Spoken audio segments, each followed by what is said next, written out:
Welcome everyone on our podcast today.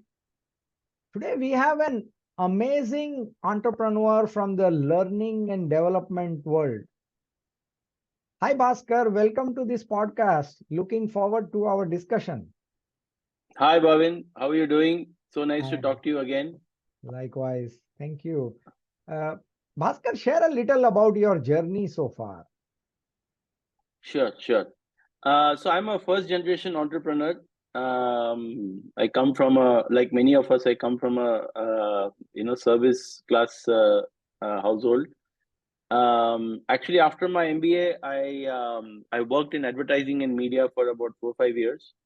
Then I joined up with my classmates, my B school classmates, and co-founded an adventure travel company first, actually, where we did adventure. We curated adventure trips in the Himalayas, um, and that company was called Great Indian Outdoors. It's still running well.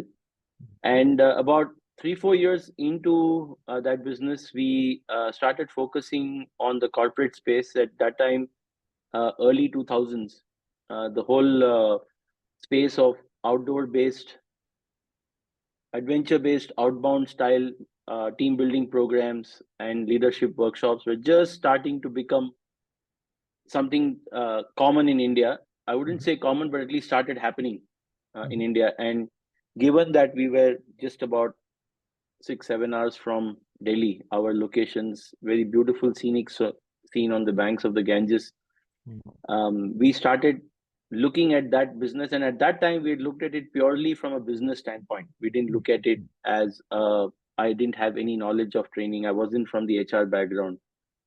But as we were researching and trying to create and curate trips and talk to the corporate, we realized that there is a space for what is called reality based learning, where you put people, groups of people in certain situations which are very real, which are possible in the outdoors, and their natural people come into their natural state. And when they come into the natural and vulnerable state, the interpersonal dynamics, the understanding, the reflective state that they get into provides a powerful platform for reflection, self awareness, and learning. So in the beginning, we used to work with other trainers from the HR fraternity, but we realized that we were the ones who were actually doing the design, and the passion and drive with which we were creating it, the folks who were used to traditional training methodologies were not able to exploit. That is what got me and another partner of mine into trying to understand how we could perhaps drive this.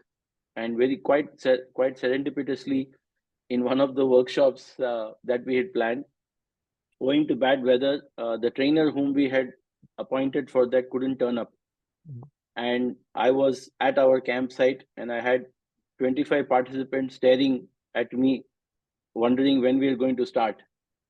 And in that situation, I had to jump in from being the background to Wow. being the foreground and kind of hold the ground till our trainer turned up.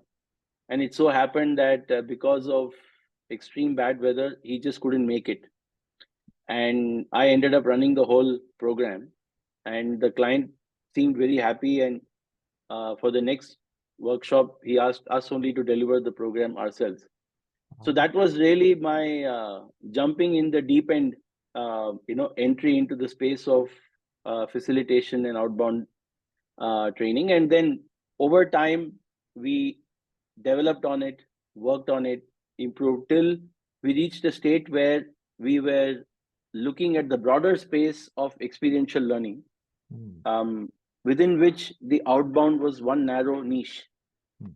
And we started getting recognized for our activity based design and experiential learning methodology that we brought into the program. And therefore, clients started calling us for workshop that had nothing to do with outdoors or adventure. And we saw that our horizons were expanding. And as that happened, about 5 6 years from the time when we started doing corporate programs, we decided that we need a separate adventure brand and a separate corporate training brand. And that's how BlueSky Learning, the company that I Oh, run, was born. oh, Uh, Again, till it grew large enough for it to not sit as a vertical within the same company, and therefore it became a separate entity, which is what I run today. So mm, that's really my journey into entrepreneurship. It's now been I my first entrepreneurship venture with my partner was in 2000, so it's now 24 years. okay. uh, Yeah.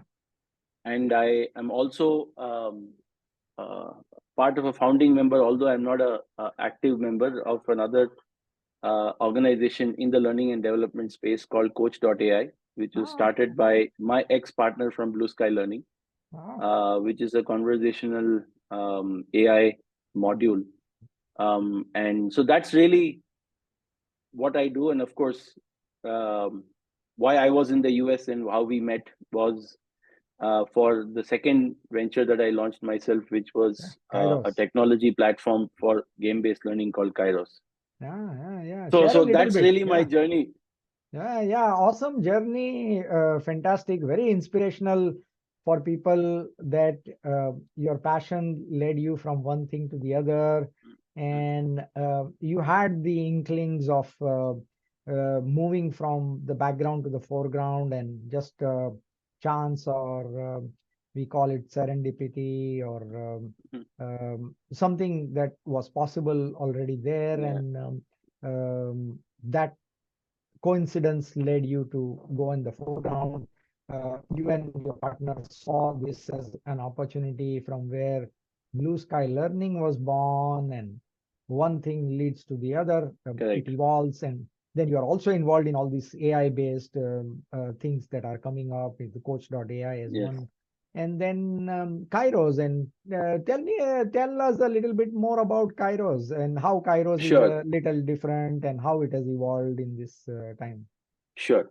Yeah, happy to do that, Bhavin. So, as I was mentioning, everything that we had built and developed in the learning and development space was anchored in game-based learning. Sure. So, over the years, even just before the pandemic, I launched an earlier avatar of the Kairos, which was called Library, which was just a product at that Mhm, stage, mhm, where two things that I felt were limiting was one was we've always been passionate about the need to develop human skills in professionals to complement their functional capabilities and to become a rounded professional. And the mode of learning that we thought was most effective to do that was experiential learning. But what we found was in the model in which we were delivering, which is designing workshops and delivering it ourselves, there was a ceiling that it is only a certain level and above that organizations could afford to bring an external facilitator and mhm, to bring an external trainer and deliver the programs, right? And therefore, the people who were in the middle of the pyramid or lower, especially in large organizations, never got any exposure to immersive uh, soft skills learning. mhm, And most of the time, either it was very content and classroom oriented, or they were given access to a bunch of tools on their LMS platform and said, go learn. true. Now, we all know how that goes, right? World over, it has been established time and again about how poor the adoption and completion rates are of e-learning modules because it's always last in priority. So I felt that even 100 blue sky learnings are not going to solve the need. And therefore, the need was to create a specific set of tools which are uh, basically game based learning modules around soft skills that can be used by trainers within organizations or other training organizations to incorporate into their sessions so that their own sessions can also become engaging, immersive, and interactive.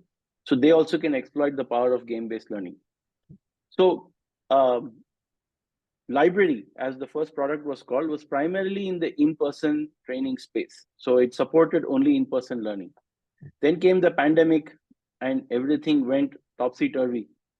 And then over time, to evolve, to adapt, we started developing behavioral games for the digital space as well. And when we found that we had something unique to offer, we combined both of these and created a product, a platform called Kairos, which essentially has a whole bunch of digital and in-person behavioral games, all the related resources that facilitators need. And the inspiration is really to be able to, send these uh, out into the world of and enable trainers, educators to be able to incorporate the whole game-based learning methodology into their training. So that's really what Kairos is about. Thanks for sharing that. So, you mentioned the importance of experiential-based learning, and with regards to people in corporate organizations, um, the training got to be a little more immersive, and this play-oriented methods to digital platforms like Kairos and Mm. games can bring it more alive and experiential. And you shared a little bit about soft skill training more Yeah. and behavioral based, especially, which has Mm. become now um, a domain in the last, especially increasingly last 10 years, that Yes. behaviors are things that matter in organizations. It's not just the Yeah. functional skills. And then came the importance of soft skills, and then people started regarding soft skills as power skill. But lately, even soft skills have got into more deeper end of behaviors of people. Correct. So share a Yes. little bit your perspective of how you view this from importance of soft skills and importance of this behavioral elements in the soft skills, especially. Sure. Sure. Actually, there are two, three, in my mind, two, three tectonic shifts that happened in the last few years when perhaps what was always known became very front and center. And if you see, one is just the element of rapid change. Second is, if you look at in the very near past, the impact that pandemic has had to the workplace itself, Hmm. to the kind of work environments that are evolving.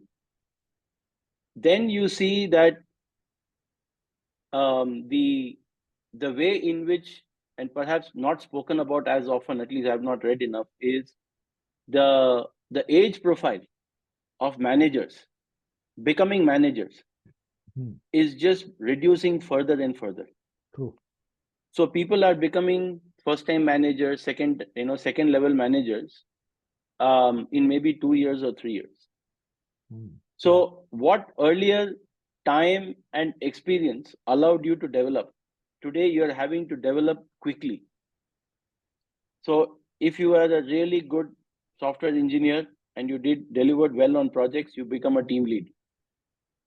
And if you really did well as a team lead, you became maybe a project manager or assistant project manager. And you've really not had time to develop those skills. So you're still, all your successes so far still come because of your technical ability. And now suddenly you're thrown in the deep end where you have to manage the technical ability of 20 people and you're not coding anymore, actually. Exactly.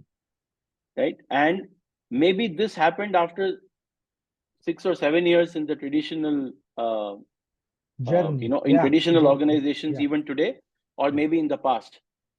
And then so people assume that position equals potential. Just because they made you a manager, you will Mm. become a manager. Yeah. So Absolutely. so in my opinion, these three four things have suddenly put the Mm. spotlight, Mm. on soft skills, saying that how will you adapt to change, Okay. Mm. how will you manage a group of people who are young and perhaps in a mold that is very different from you. Yes. So what works for you doesn't work for them.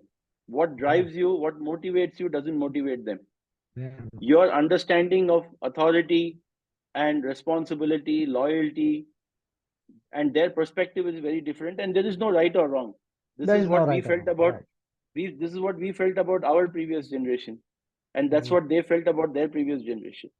Right. It's just the Right. time frames are shrinking. So Shrinking. Yeah. how does a young manager suddenly manage a group of people who perhaps don't listen the way they have to, don't react the way they have to? And what is my ability at coding going to help me in solve those things? Or my being a damn good sales head or a salesperson in the front line, how is it going to help me manage these 15 people? So I need tools, I need support, I need coaching, I need direction. And all this in this entire environment of continuous and constant change.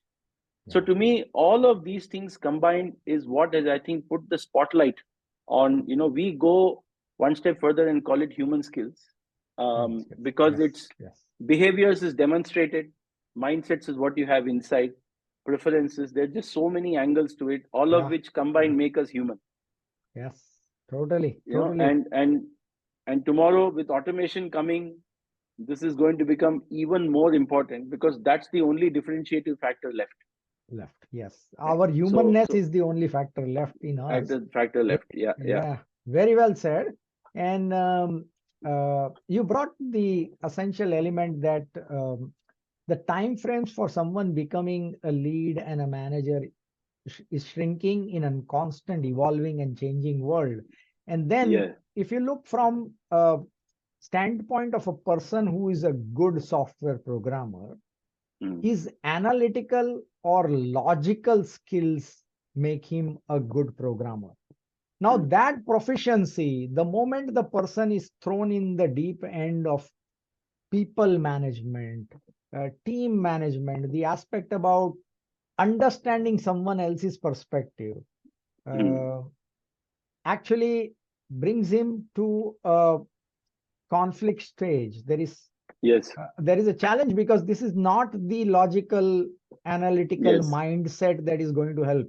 This is the yeah, people and the emotional side of their mind that is going to help. Now, that is not very predominantly used by the person so far correct. because the success was based on their logical, Yes. analytical, kind of like the neurological side of them. And then they Mm, are thrown into figuring out the emotional side. Um, and at the pace of change, this doesn't even mm, seem like we'll build the bridge while we walk on. It seems correct. like I'm building the rocket while flying it. Yes, And that brings the degree of complexity plus correct. the managers that they had in this cycle have learned it somehow and they have proficient, but they are also not always adequately prepared to teach this to them. They might have figured this out and have become good managers Yeah, or directors or vice presidents, but that doesn't mean now they'll be able to teach. And there comes the relevance of your learning platform, yes, digital enablement tools, games that don't seem like another work. It's like yes, this another headache now. So the yeah, play way kind of form of that. This is a game. It's like Jeopardy, or it's like yeah, Raiders of the Lost Ark, and the younger folks come in from this world of playing games. Be it PS2 or PS3 or 4, and I'm losing correct. track. PS5 now, and Xbox. And I think that is a great world, which maybe perhaps Yes, our generation just got in touch with some of that, the old games, Gold Digger or whatever it was called yeah, on the computer. So tell me something. How do you view this in terms of the emergence of this and where all this is headed to? How is this coming together and how is this itself evolving in its own trajectory?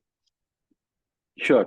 So, in fact, I want to use your own insight as a jump off point, Sure. where you mentioned about taking something that works in one area and transposing it into other area and assuming it will work, right? Hmm. So Hmm. logical reasoning worked for me in this, and therefore, Yeah.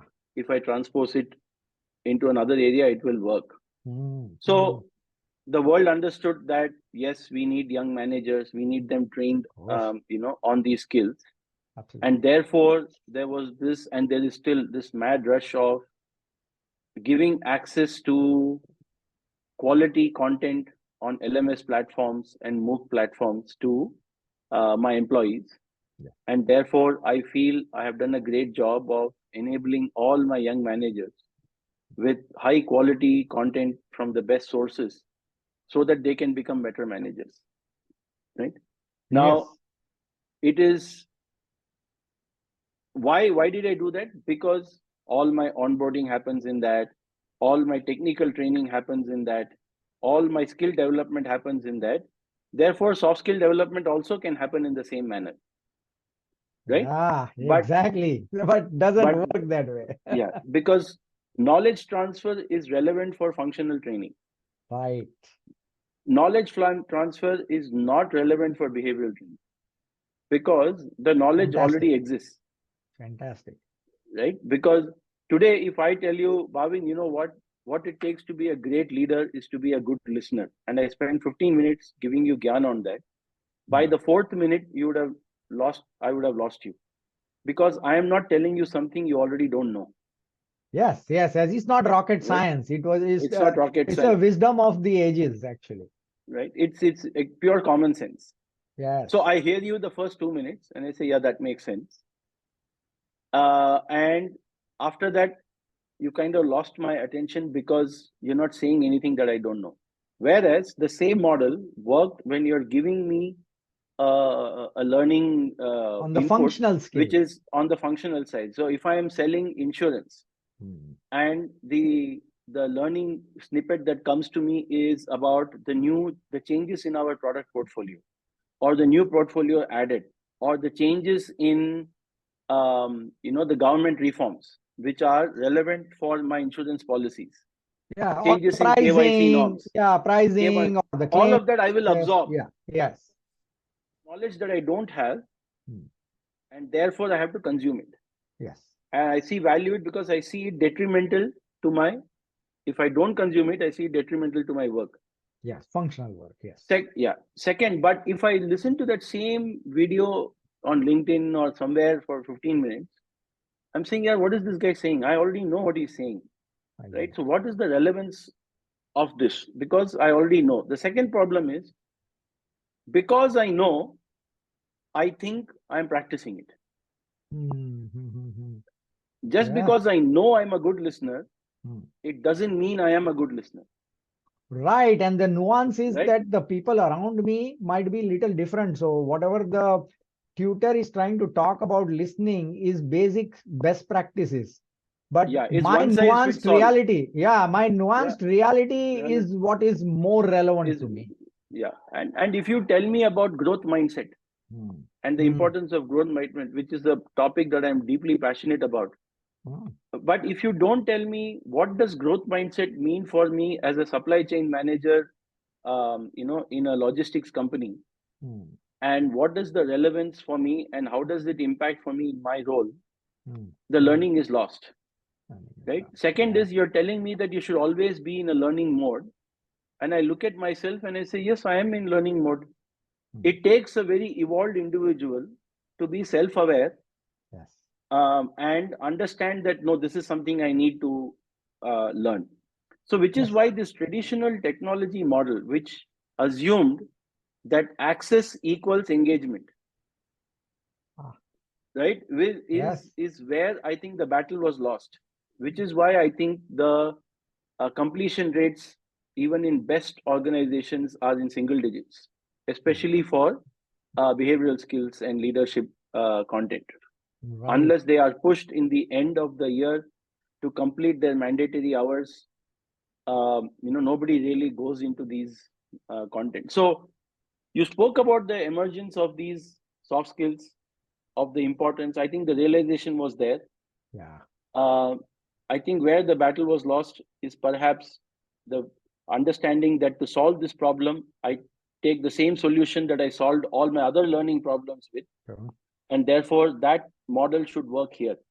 Hmm. Hmm.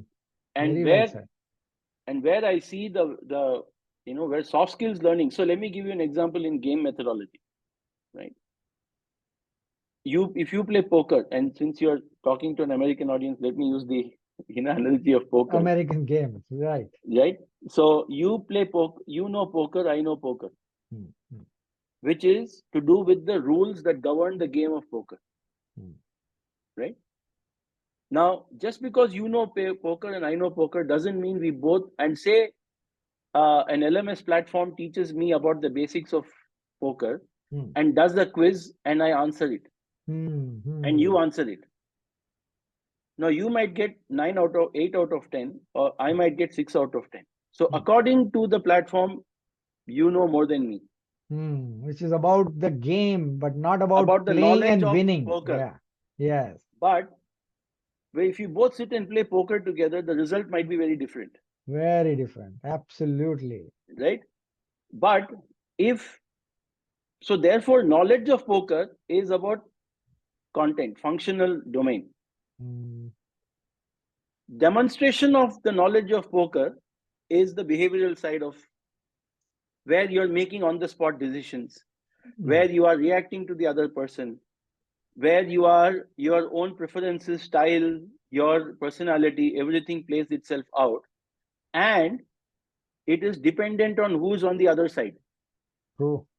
When I play with Bhavin, I'll play differently. When I Yes. play with Alex, I'll play differently. When I play Yes. with 4 other people, I play differently. Whereas the rules are exactly the same, True. right? So that's the fundamental difference between knowledge transfer model, which works for technical skills, and knowledge transfer model, why it doesn't work for behavioral skills, Behavioral skills. right? Hmm, hmm, hmm, So hmm. therefore, this has to be handled differently, Very differently. right? Very And radically therefore, different. Bhavin has to therefore have a platform where self-awareness can be created that Bhavin, perhaps you're too conservative in your Hmm, game style, or hmm. perhaps you're too aggressive in your game style. Game style. Does that work for you? Are you Hmm, happy with it?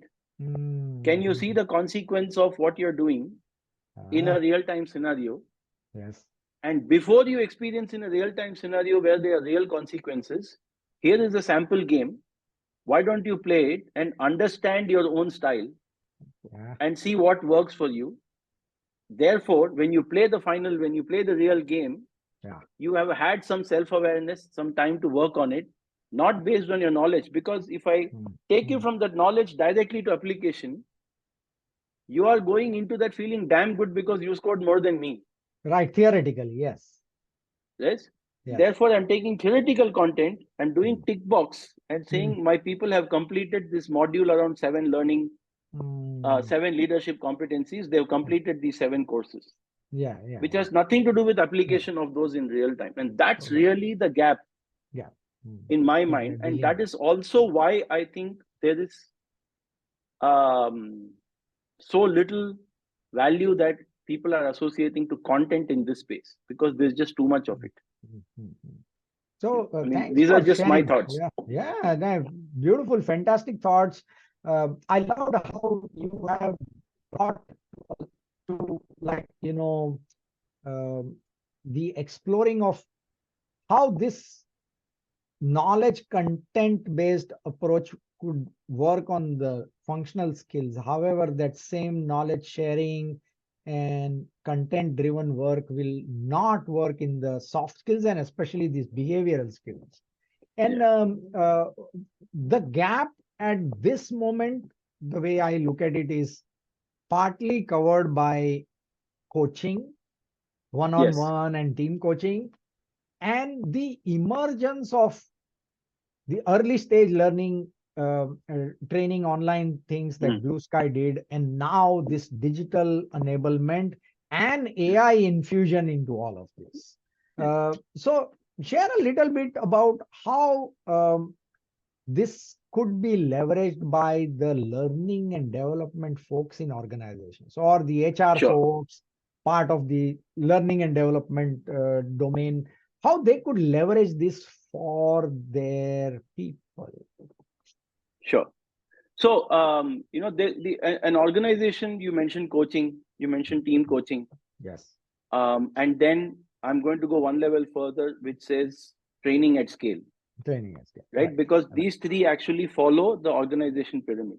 Correct. Coaching works for senior folks because it's one-on-one. There is One-on-one. time and there is investment, Yes. right? Yes. Team coaching works at the next level because it's still immersive, Yes. it's still individual based, but it's to a larger folks. Hmm, But hmm, as you go lower, hmm. the paradox really is that perhaps soft skills are best addressed in the formative years. Hmm, Why do you need to coach? Because somebody is so far down hmm, their patterns, hmm. it's that traditional learning is not going to help them change because they need deep cathartic engagement with the coach who Yes, can really very, work very. with them, True, because true, true. there is unlearning to be done, Absolutely. right? Now what if you could young Yeah, yeah. in their Now, formative yeah, we years, just lost it. Yeah, yeah. yeah, Yes. in that formative years, if we can give them important skills, they can be molded in the right way. So where our effort has been is to take this power of game based learning, which essentially helps people bridge this knowing doing gap, right, and offer it to organizations at scale where any most of the learning sessions for people in the front line happens in house, right? They don't outsource these training programs. What we Right. want to tell organizations is provide an alternative to beyond just these LMS based solutions, to be able to engage with the frontline folks, even if it's frontline managers onward, to be able to have an immersive learning experience Mhm. so that they can develop these soft skills, or at least start with the self awareness of why these are important from day one, when they're perhaps more hungry to learn and evolve because they want to prove themselves, Right, right, and right. how you can do it in house. So the idea is, through the game based learning solutions that we provide in Kairos, organizations can plug in clear specific behavioral skill modules into their existing in-house learning initiatives. So be it an onboarding and induction, be it a first-time manager training program, be it broad-based behavioral skill workshops that are running in large numbers within organizations, how you can integrate our game-based learning modules, and you run your session in the same manner, but integrate these plug and play modules into those training programs, and therefore make your own program more immersive, more interactive, and um, one underlying extremely powerful learning catalyst is having fun, right? Because Play. fun has a direct impact on neuroplasticity, which Totally. puts people in the right frame of mind to learn, right? We all always enjoy and remember all those times when we have more fun, Yep. right? And we remember all those times when we've been in extreme stress. All the Yes. middle things are forgotten, Yes. right? All Yes. the times that are stress are what I don't want, and what the times that I have fun is what I want more of. Mm-hmm. So integrating gameplay into learning, apart from getting people to really have this mirror in front of them, saying, what did I do? How did I impact the outcome? And do so in a very non-judgmental, non-threatening environment of a game. Apart from that, it puts people in a fun frame of mind from day one, and therefore the absorption of learning is that much more, Oh, right? oh. For which organizations have to change their mindset. It's like what we as traditional Indians growing up, we've always had to bifurcate fun and games. I mean, Right. games and learning, Learning. Right. right? Right. So Totally. games is a separate time and Study. learning is a separate time. Study is Studying is very separate time, different. right? And I suspect it's in maybe not in America, where sport is encouraged in all Yes. schools, A lot. parents. A lot. It's really a model for rest of the world. I'm sure the Yeah. West is like that as well. Yeah. But however, when it comes to corporate learning, it's not the same. That is the same Mm-hmm. everywhere, which is why people find it so much more. I for want of a better word, they are dragging their feet, and there's so much inertia to be part of a learning experience because the fun element is not there, The fun element, it right? becomes So very serious. Yeah. Large So organizations, everything is taken very, very very from a seriously. So very, and the element of emotions are kind of relegated to a secondary correct. importance. Correct. So we have seen over the last, and Kairos was built based on 18 years of experience in using, in designing, curating, and delivering game-based learning modules. And we must be 18, 19,000 days of training has gone into, and everything that we put in Kairos is actually distilled from those experiences. So we know that even, and we've done programs for board of directors, people, very senior folks, who have come into the game. And the fantastic thing about game is they're a great leveler Mm, mm, because it has mm. got nothing to do with your work. If Bhavin is 16 years more experienced than me, it doesn't put Bhavin in a better position in that game Game. because the game is Mm, completely out of context from your work. right, So you and right. I are the same in the game, and therefore our natural behaviors, tend to come to the fore, and therefore Mm, it allows for an extremely, out of context experience. So everybody is free to share, everybody is free to, learn. We know all these games work very well in bringing those behaviors out. out. So Mm, on mm, the platform, I mean, in our product, we've really done everything we can to enable, trainers, educators to be able to have those experiences integrated into something that's already happening. And mm, that's how we mm. want to really make this impact go beyond the coaching and team coaching to, be to impact every instructor led training session that is happening within the organization. Right, right, right. And you brought out something so very interesting with the paradox that we forget all this in between stuff, but we remember the stuff that we did, that we liked to do, where our Yeah. emotions is at play. Mm. And we also remember the extreme stressful situations at work, again, where our emotions are at play. Yes. So technically, let's say it was a difficult project or deadline or very difficult decision. Now, the functional Mm. element was there was some project or Yeah. initiative, but the Mm. emotion we remember Mm. associated with that difficult thing. And again, we remember the emotion about something that we like to do, that I did well on this interview, or I did great on this presentation, or I influenced a client in a sales situation. You remember the Mm. modalities. What your muscle memory is about emotions inside. And Yes. technically, our hormones get secreted at that time, Yes. dopamine or Cortisol. cortisol in case of stressful situations.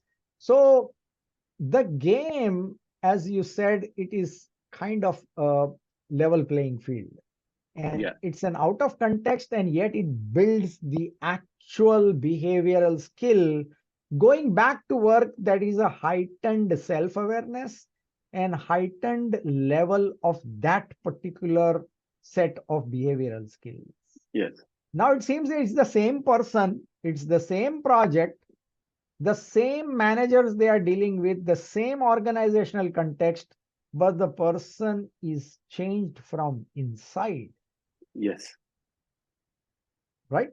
So now, Absolutely. Yeah.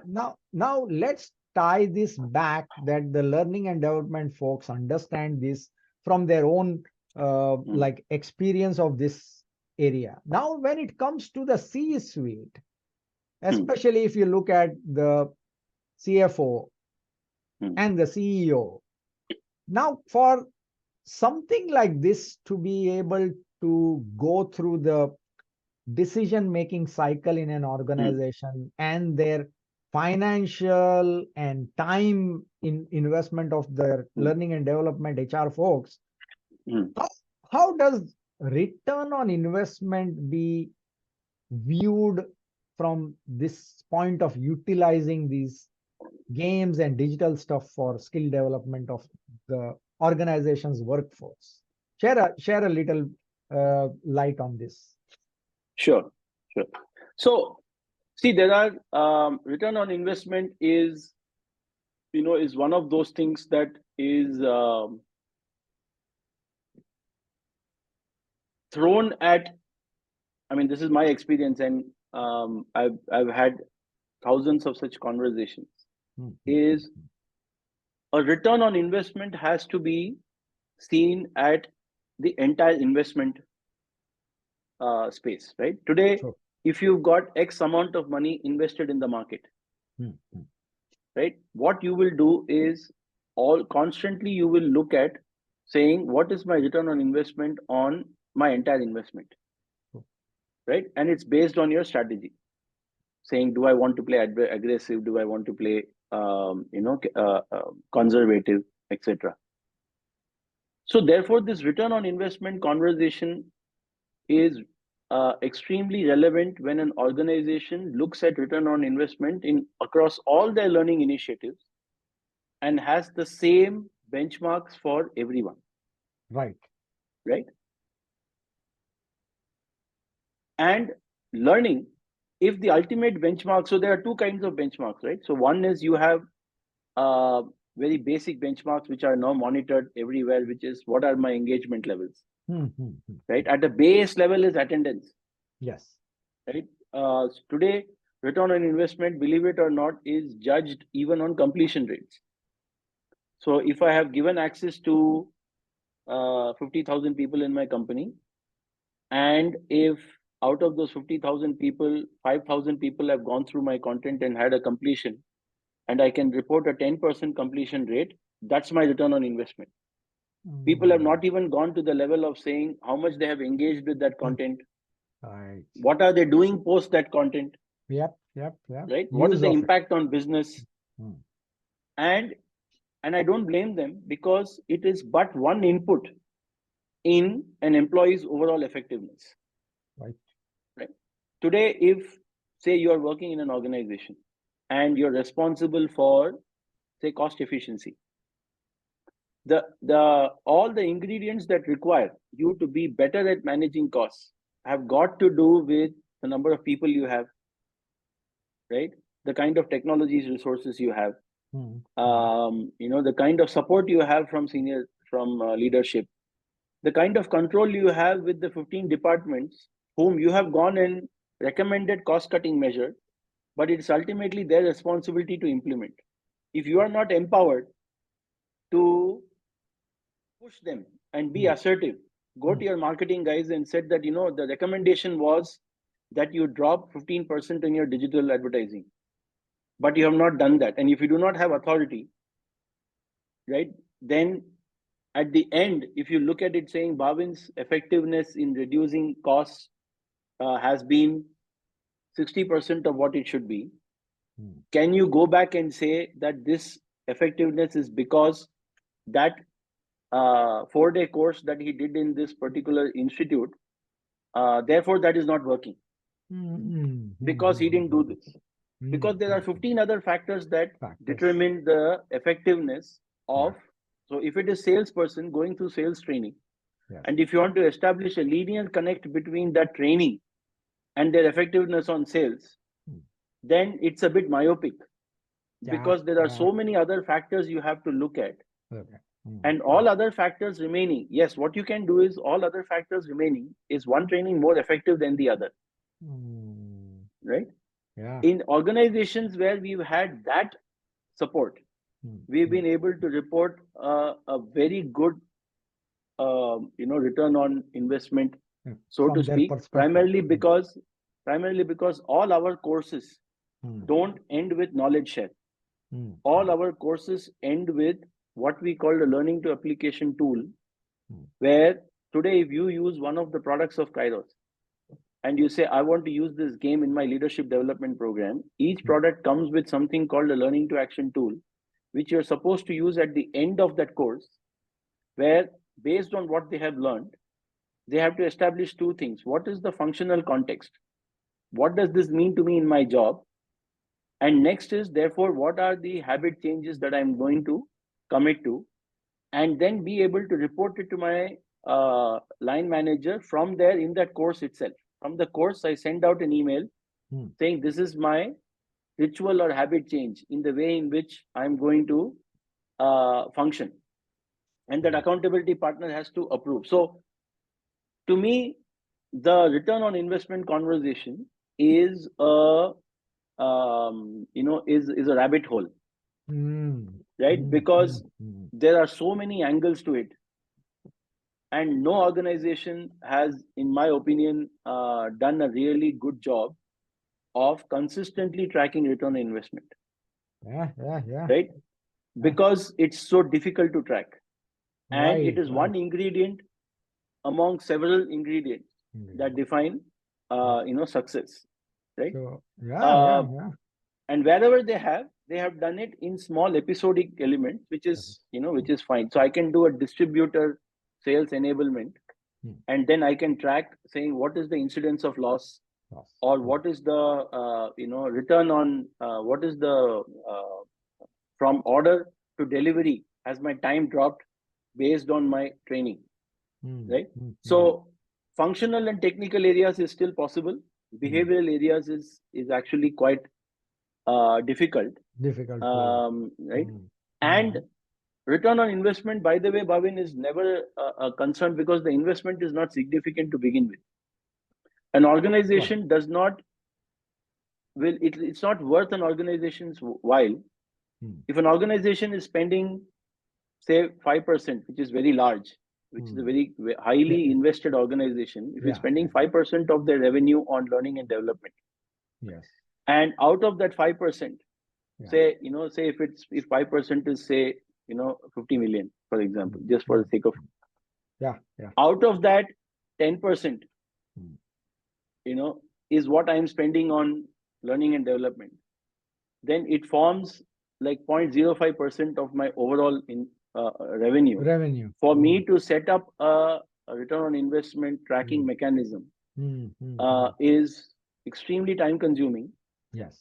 right? And and it's not worth their while, and therefore nobody really has done a great job, in my opinion, of tracking return on investment, on this. So when organizations tell us, Mm, we tell them, you give us whatever other metrics you are using to mm, track any other learning investment, and mm. we'll adapt the same thing, Sentiments. Mm, mm, right? So mm. this is what we have seen. It's a I think it's got to do with more with belief than return on investment. Yeah, yeah. And Yeah. see, this is very, very true. The sad and frustrating part is the moment there is any challenge on revenue or profitability, the first thing that is shelved is the learning and development budget that Yeah. takes into account training, coaching, team coaching, all these digital platforms. Yeah. So here is one conversation, interestingly from there that comes to mind. A chief learning Mm, officer is having this discussion with the CEO of this large mm, organization, and the chief learning officer is saying that we need this extra budget to implement some mm, of these newer stuff. And the CEO says, oh, all this stuff is all this touchy-feely soft skills and behavioral skills. What is the use? Because a lot of people leave our company in 5 years or maybe 7 years. So we are trying to develop these behavioral and soft skills that have a long-term implication. And mm, people will generally leave in 5 years. So why don't we just focus on the functional skills? So the mm, CLO says something very wisely in the moment. Okay, so we are worried that people will leave in 5 years or stuff, or even in 2 years if we are looking at our attrition rate. What mm, if they stay? Aren't we causing a big decline in our value and everything that we do? Because the biggest asset today is not the machines or the mm, land or the real estate and stuff or the tools. The biggest asset is the people and their minds. mm. And a large part of is not functional skills, it is the soft skills. So I was just trying to Correct. it reminded me of Yes. how ROI conversation at this stage is. You mentioned the word belief, and yet CEOs are also at a disadvantage because they have to report to a board. And again, this comes that learning and development.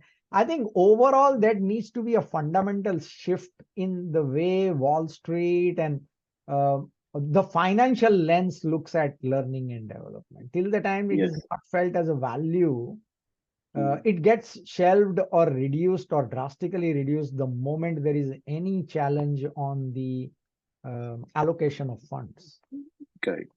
right? See, So, the yeah, I totally agree with you. Yeah, go on. mm. Yeah, all good, all good. Please Yeah. share your perspective. No, I think you mentioned that a leader has this conversation with with L&D, and these are perhaps had every other day, and one could always argue, when will L&D get a seat on the table, right? Yeah, yeah, And there are organizations where the L&D has a seat on the table, and absolutely. because in many cases it's not even because the CHRO believes in learning, it's Hmm. because the business leaders believe in learning, Yeah, right? true, very So the much. champion of learning in an organization has to be business. It Business. can't be HR. HR has to ensure that they are able to uh, do justice Yeah, to the facilitate leader's this whole vision for thing, learning, this whole facilitate this process. Yeah, process in the right manner. right. A champion, in my opinion, can never stop at the HR or learning level. It has to be the leader, Yeah, right? right. And that is today what differentiates enduring large organizations from from the ones that are in this myopic mode of saying that they will anyway leave. Why to train them? Then, mm. And like you said, but what if they stay, right? No, And you don't stay. train Yes, them, and if yes, they don't leave, right? Aren't you doing more disservice, you know, and totally. To your creating a more highly organization. dysfunctional to your whole organization, right? Yeah, So yeah, and absolutely. I've in my I want to tell a story of a very small organization, Yes. based out of Gujarat, and this gentleman runs the company, and they're in the pharma medical space, Mm, largely contract manufacturing and things, and then over time they have branched into, and interestingly he came to our booth at the ATD ah, last year, and we got into a conversation, and I found him to be so inspirational. He is the CEO of the company. mm. It's the first case. Now one can argue small, big. He's got 400, 500 people in his company, most Ah, of them it's frontline salesmen. substantial. Uh, right, and he's the CEO of the company, and he's also the chief learning officer of the company. Ah, very interesting. So See, yeah, he actually drives the entire learning initiative of wow. the organization, Yeah. and he has he went through all these LMSs. He found them too cumbersome, too expensive. So he got five engineers together and built his own small LMS platform. Mm, 365 days of the year, every day morning, he sends out a small snippet, which is a learning, which is a learning input for specific functions, which is not generic, which is very mm, specific to his specific. business, Mm, and he sends it out to everyone every day. And at the end of I think every month, each of these managers at a certain level up have to report back, have to send their learning insight mm, and what they have learned and what they want to share with the others. They have to send, which is all populated on these LMS platforms, right? And everything is shared, and people are supposed to consume that and comment on it, mhm, right? And all enabled on this small platform that he's built, and he manages with five people. He has an HR person who looks after more of hiring, compensation, benefit. He has an OD consultant whom he engages from time to time, but the entire learning sits with him. mm, And he's reported, you spoke about ROI. He said, I have reported a 22% to 25% increase in revenue consistently for the okay. last 13 years, Wow. right? And he attributes it all to learning. To And learning. every year he visits three conferences only to learn what is happening there, Yeah, right, what right. is new, what is different. And I found it truly inspirational, because this was not about the bells and whistles and the gadgets and the AIs and the, the tools of the world. It is about a business owner's, a CEO's fundamental belief in the power of learning to Learning. drive the organization forward. Wow. Wow. Right? So it really comes down to what is the value that the leader associates with learning. With learning. Yeah, yeah, yeah. You brought out an interesting element underlying this, the insight that a leader's job is to build more leaders through learning. Yes. So awesome. Great time with you. Any additional comments, insights, thoughts that you would like to share with the viewers on this topic of learning and development, evolution of this whole domain with the infusion of digital tools and stuff? So Yes. please, if you had something Yeah. I to say. mean, see, I think I'll go back to, the topic which Simon Sinek kind of made it more popular than, while it's not his original thought, but is the whole idea of this finite and infinite game, right? Where if an organization looks at learning as an infinite game, which says, whatever comes and goes, learning cannot stop, Yeah, yeah. right? And as long as the learning is, is contextual, it's real, it's relatable, and it seeps down from the top, percolates down right to the bottom.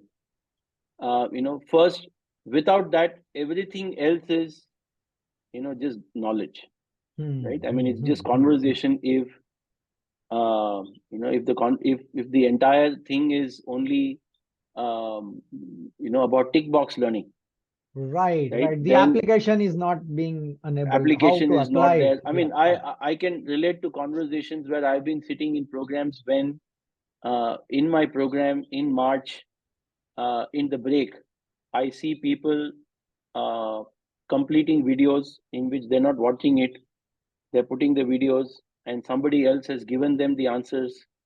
Ah, They're waiting for the video to finish, mm, and they're completing those questions. And 40 people sitting in front of me have asked me for an hour's break, because by March, if they don't finish it, their numbers are not met. If their numbers are not met, their appraisal is affected. Right? So mm. this is where learning cannot go. It's punitive. Right? It's So punitive. yeah, It's it's punitive, punishment right? oriented. Yeah. Right. So so to me, really, that that is happening because the learning is just not engaging enough. Mm, The mm. learning is just not contextual, right? Everybody wants to learn, Yeah. right? Yes. But we have created such a pattern that almost every time I walk into a training program, I I know that 70% of people who are there don't want to be there, Mm. Seems like force. right? They have been forced, Force. or they've been nominated, or they're not expecting much. Yeah, And yeah, yeah. therefore, my first job is to create the what's in it for me. Why are you here? Ah, How can I ah, help you? ah. Okay. Right? How will Yes. this impact your life? What Yes. is my Yes. promise by end of the day? Absolutely. And that is where the idea of games really helps, because games is how we have learned. It's very primal. It's how we've learned all our lives. Lots. Yeah. Right from Experiential hunting, right from to hunting to everything, right? everything was just games. It's all primal, right? Yeah. As Yeah. babies, as cubs, Yes. as puppies, they Yes. all fight. Why are they? What are they doing? The hand-eye coordination. They're learning, Ah, motor skills. critical Yeah. life skills. Yes. When you and I went out to play in the sun, and we are engaging with a group of people, Yeah. you walk out and you play a cricket match and you watch a football match. Apart from the game itself, you're engaging with 10 people you don't know, Yeah. and you're Team learning the and people coordination. dynamics, Yes. right? Totally. Totally. The whole thing of loyalty, the whole Yeah. thing of drive for a common cause. Cause. So many things we learn because of play. Yeah. And if you're able to not stop playing, but continue playing in the Forever. workplace, Right. right? You will Then stay we will young. be continuously learning. We'll be Yes. continuously learning. Yes. And that is really, the mission behind even, our product, what we want to do. Our ultimate aim is if every manager, my moment of truth, Bhavin, will be if uh, a middle manager is doing his or her monthly review meeting, and in that meeting they realize the importance. He realizes that his team needs to focus on depth of planning, for example, not just jump into execution. Right. And if she or he is able to use one of our games, which has all the resources required for that leader to drive the learning from that game as well, not just the game alone, and add that 60 minutes to their review meeting, and leave the people with something far more impactful, rather than just she or he sermonizing to the group, and let the group be able to realize and recognize and walk away from that, and in the process have a lot of fun doing that. That's really our ultimate moment of truth, that we build this platform, and that we want to achieve. So, Bhaskar, it is like bringing joy back to the work. Learning. Yeah. And so nice to chat with you. So good to hear your insights from your journey, as the evolution for you happened through, your early stage about the travel kind of experiences, and then coming to Blue Sky and now through these digital platforms. Thank you for your time. And I wanted to again share to the viewers that it's a journey, as we all are evolving in this area. Yes. There is a lot more to this. There is a lot of stuff that what we felt with people, bringing in the joy that I want to have that conversation or that game kind of play kind of approach, and then it doesn't become mundane, boring, or just one more task. Yes. So yeah, thank you so much for your time. Thank you, Bhavin. I really liked your conversational style. It's very organic. It's very. It's like having a chat with a friend. So I Thank hope you. Thank you. I didn't meander and go into spaces you didn't want to go Uh, uh, with the uh, uh, conversation. Absolutely. We say that one of the founder members of Hewlett Packard said, leadership or managing by wandering around. So I think wandering has a very good impact because our brain Yes. is not in this very kind of restricted or structured mode. And wandering allows us to give that 360 Yeah. perspective or a wholesome, holistic approach. So actually, Yes. all your wandering has so many rich insights for people. So Yes. thank you for that. Yeah. Yeah. In fact, on wandering, I wanted to leave you with one of my favorite quotes from J.R.R. Please. Tolkien, who wrote The Lord of the Rings and Yeah. Hobbit. The Lord of the Rings starts with the line that not all that glitters is gold, and not all who wander are lost. So, Nice. Thank you so much, Bhaskar. thank Thank you. you. Bye. Thank you. Enjoyed this. Talk to you again soon. Sure. Thanks.